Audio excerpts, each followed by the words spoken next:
the future characters somehow interact with the present characters? I'll tell you this. When Steven and I were on the set of the crossover last year, we talked about how it would be a wildly missed opportunity if Mia and Oliver didn't get a chance to meet. So that's a yes. I'm just saying. You're just saying. I guess you've probably been asked this a lot, but what are you going to miss most, I guess, about making this show?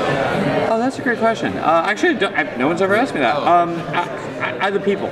It's really, honestly, it's always been about the people because, it's been 8 years, and after a while you scratch your creative itches, and you kind of feel like you've done all the cool things there are to do, and it really comes down to working with everybody. I mean, these are not just the cast. There are a lot of members of the crew who have been working on the show since the pilot, and I'm going to miss working with all these fine people who I really, really have come to know and love and enjoy. And we're all right now united in the effort to make something great and end the show strong. But when we get closer to the end, I think the reality of, wow, we don't get to do this anymore is gonna hit really hard, and then I need to go drink stuff.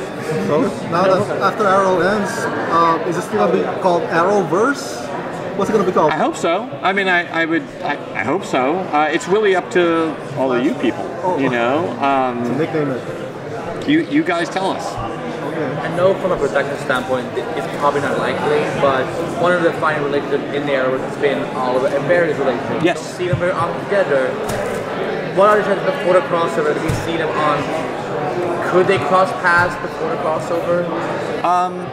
We have talked about it, and it's absolutely a possibility. We haven't ruled it out. I will say this, last week I pitched the crossover to the network, and the week before that I pitched the crossover to the studio, and a big part of the pitch was basically acknowledging the fact that for all these past years in every crossover, Oliver and Barry have really been the core that has run through the crossovers, and that's absolutely true in this year's crossover. So whether it happens before the crossover, again, it's something we've talked about, but for sure in the crossover, that's a key relationship.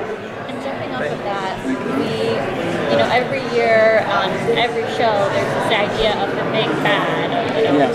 What's the battle, the person that's everybody's going to attack.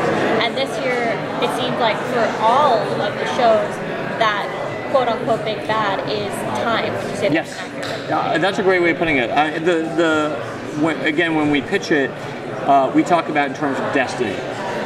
All the characters are facing some version of their destiny, and they have to react to it and confront it, and in a lot of cases rise above it. That said, the big bad of the crossover, I literally just tweeted this out 2 seconds ago, is of course going to be the Anti-Monitor from Crisis on Infinite Earths. LaMonica Garrett is going to play that role because there's no one else to play that role. LaMonica's perfect for it, and we're going to see. I think a real strong antagonist for the biggest crossover event we've ever done.